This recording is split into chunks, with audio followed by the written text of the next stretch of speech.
My name's Gwen Morgan, my pronouns are she and her, and I'm a transgender woman. I'm Celeste, she, her. I identify as trans femme or trans woman. My name is Oliver Hawkins. I'm a transgender male and he, they pronouns. I'm Gwen Scott, she, her, and I'm a trans woman. My name is Eden. I use they, she pronouns and I identify as queer. My name is Kai Tilly. I identify as a trans male. My name is Sam Dowling. My pronouns are they, them, and I identify as non-binary and queer. My name's Ben. He, they.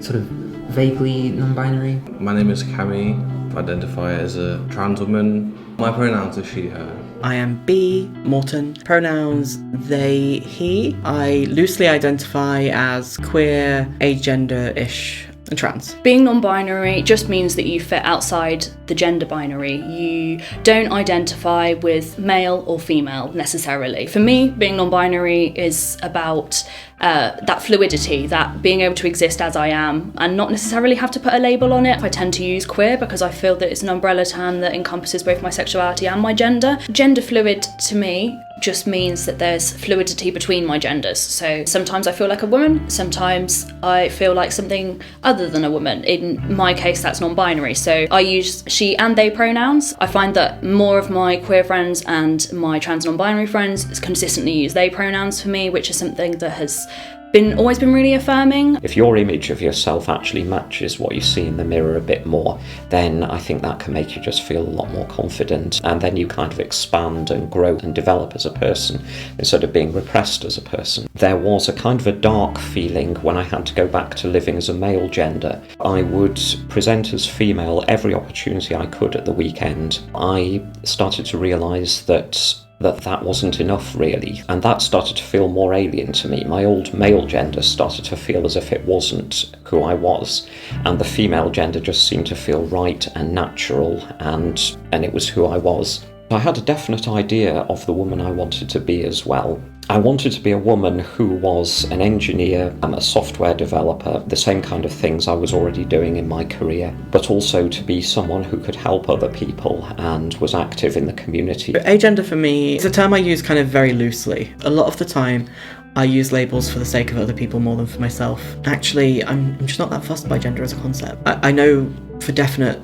what I'm not. Like, I'm not happy with she, her pronouns, which is why I came out pretty early and I ended up doing things like starting testosterone and getting top surgery. But the rest of it for me is pretty irrelevant and I don't think about it that often. There's a particular moment which I think a lot of transgender people go through where you've got your makeup on, you've got your clothes on, you go to your front door and you just stop behind the front door and you realise that opening the front door is going to be the moment of truth, because a neighbour could see you potentially.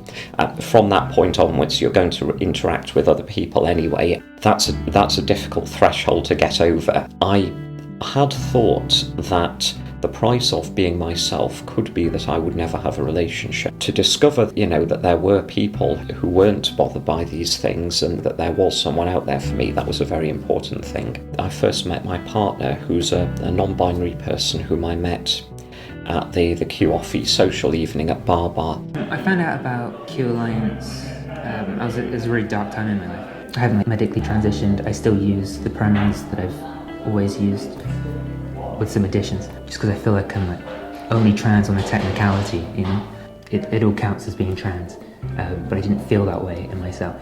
If anyone similar to me, I would just say it counts, and obviously recognize that your experience isn't going to be the same as everybody else's. I don't think I've ever really had a community before. This feels different, and I think it's important, and it's something that people should have.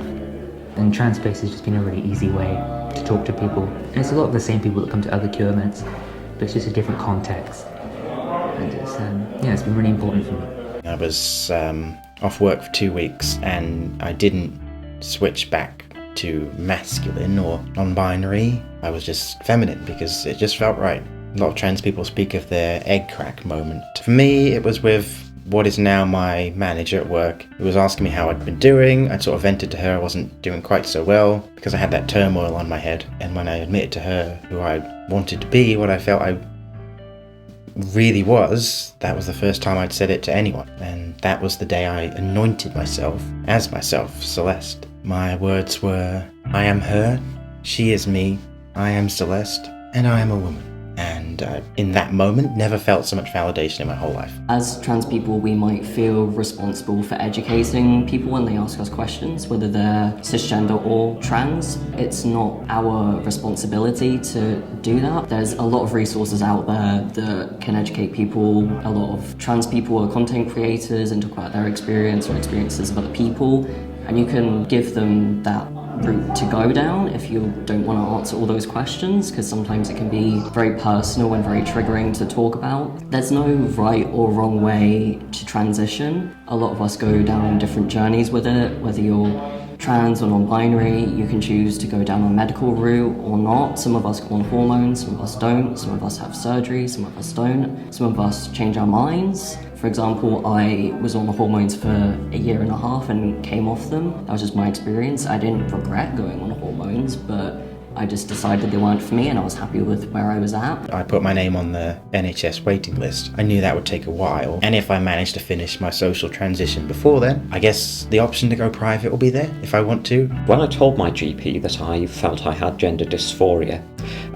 he said he actually wrote me a letter saying, I'm willing to refer you to a gender identity specialist, but even if you are diagnosed with gender dysphoria, I will not under any circumstances be prescribing hormones. Trans healthcare is very important because ideally it saves lives. As someone that's tried to get onto the trans healthcare for years, it's been a roller coaster for me. Ideally, it's there for people to be who they want to be, to grow up, and to go through the transition is important for a lot of people because it shows who they are. Trans healthcare is incredibly important. It does save lives. Whether you know it when you're a child or a teenager or an adult, you're always trans. Trans kids become trans adults if they actually live to see it. So many trans kids take their own lives because they don't get the right support, they don't get the right healthcare. We need more education in schools, and even in GPs, doctors, they don't know enough. I personally couldn't afford going privately, so I unfortunately had to go on the waiting list for NHS. I went to my doctors and I said to him, I think I'm trans, I want to start hormones, I want to become the man that I want to be. And he was like, you have to be socially transitioned for at least 1 year or 2 years. I went back and I said to him, it's been 2 years, can I be put on the waiting list? I was waiting for a letter or a confirmation from the gender clinic. I didn't hear anything for another year. By that time I got the letter to say that I was on the waiting list. I was too old for it. So then I had to be put on another waiting list, and that was another 2-year wait. At this point, my mental health was going crazy. I was in hospital for my mental health, and then I got a letter a couple months later to say the East of England, which is based in Nottingham, we've got a shortened waiting list, and I only waited like a year after that. I've been on hormones for about 6 months now, and it's been a roller coaster, but finally happy that I'm getting there now. You just have to keep strong, keep fighting for what you want. Taking the medication has made me feel calmer, happier. I feel that it's difficult to know whether this is a result of being able to be more myself or whether this is a hormonal thing, but I feel that I've become more creative. And in my job, I've been able to think of solutions to problems that I wouldn't have thought of previously. When I'd first had my surgery and recovered in the hospital for a few days and then came home, and that was absolutely fantastic because that had been a very big barrier for me, the concern about how much pain there was going to be, but none of those things happened. It's a really difficult time to be young and to be trans. Puberty blockers have been stopped in under 18s unless you're already on them. The wait lists are really long, and I think a lot of the time the young people aren't getting the support they need around that at home or at school. Trans healthcare is very important because it is just us becoming physically who we feel we are. That's all it is. I've been lucky enough that I have the money to go private with hormones. It's very, very expensive. I've been taking hormones for nearly 9 months, and I've noticed my voice is deeper, my face looks slightly more masculine, and I'm looking forward to more results. My journey is a bit different in the sense that I went DIY, which is a legal, and as long as you research about it, it's a safe way to get hormones. It just requires you to do your research and buy them off the internet. That does sound dangerous, and sometimes it can be, but they've never been delayed. and mine have helped me over the last year to shape my body into something that feels more comfortable to live in. I'm privileged to be able to afford that and to get the medicine that I need to, because it is expensive. It was the path that I needed to go down to get what I needed there and then, because the longer that I waited after I'd come out, the worse it got for me mentally. Without it, and without being able to access it in the way that I have done, I wouldn't be here anymore, because I didn't feel like I could access them at the first. I was incredibly suicidal because of it. There are a lot of people in my similar position who are exactly the same way because they are struggling to access it. The wait times need to go down because it's killing people. I didn't fit in well at school. I got bullied. I thought it was because of my nerdiness and my obsession with science and technology. But looking back, it was because I didn't do the things that boys were expected to do. And I was really squeamish about things that other boys took in their stride, such as getting naked in the showers after a rugby match.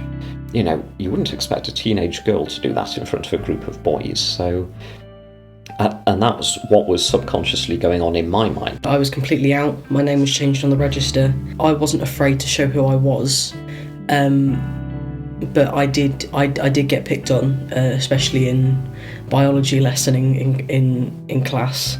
And because I wasn't taught about myself in biology, I didn't know how to react. I wasn't sure that there would be career opportunities still open to me if I presented as a woman all the time. It was only in 2010 that a law was actually introduced to protect trans people from being dismissed if they transitioned. Up until that point, an employer could just decide you're not suitable for this job anymore and dismiss you. My last job was very much not the place to explore that. I'd experienced some transphobia from colleagues, not directed at me, but just in general, so it was very much not the space where I felt like I could come out. So recently, the Supreme Court made a certain ruling that is fairly vague, but at the base level, it's basically you're not allowed to use toilets if you're transgender. So if you're trans femme, you're not allowed to use ladies' toilets. Going into the toilets, it bothered me. You know, do I pass enough? Which ones do I go into? Do I go into the male toilets and feel like I don't belong and then open myself up to being assaulted? Or do I feel like I'm there and I can go into the ladies' toilets where I'm comfortable and just go about my business? They can say we're not allowed to go in certain spaces, tell us we're not allowed to use certain toilets. I don't care. I found my answer. My question to them is, why? I mean no harm to you. I'm just a person. I didn't choose to be trans. This is just who I am. It's as simple as that. We're not there to hurt anyone. And as I say, we worry about it enough as it is. We've been to like a restaurant and people have looked over or just walking down the street. But also we've had some very strange questions from mmunity family about things that are private to us that I don't think you would get if we were just a regular cis couple. Yeah. I don't think we would get those questions.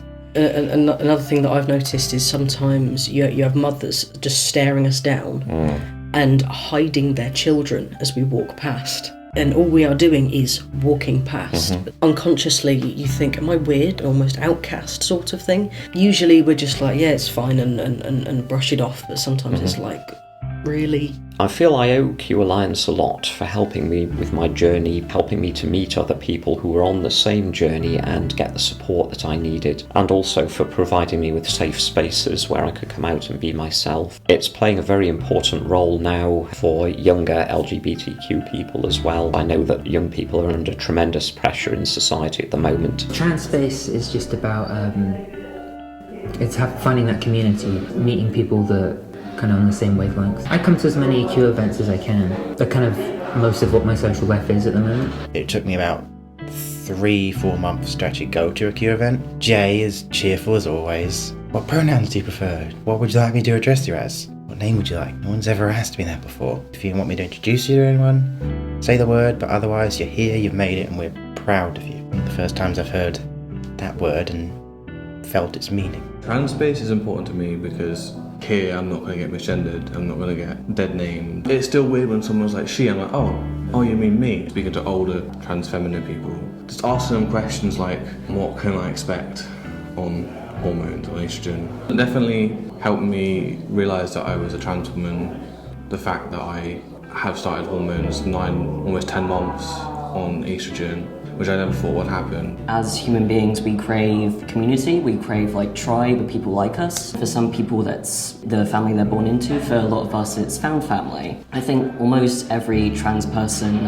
at Transspace has faced some kind of hate or prejudice because of their identity, whether it's from strangers or relatives, friends, colleagues. It happens to all of us. There are like transphobic people out there that are trying to erase our existence. I don't think they realise the more they try to erase us, the more we're going to push back and become more of a nuisance. We kicked off LGBTQ History Month with an education history club that then turned into a protest outside the library about trans healthcare rights. The Education History Club, we were drawing parallels between Section 28 and how trans people are treated in our society today. And it was this empowering few hours where we all worked together, we made placards together, we made a banner, we made these paper chains, and we were recreating this demo that was done in response to Section 28 outside the library in 1988, but we were recreating it with sort of a modern twist. With Section 28, they were targeting gay rights, and now we're seeing something similar happen but with trans rights.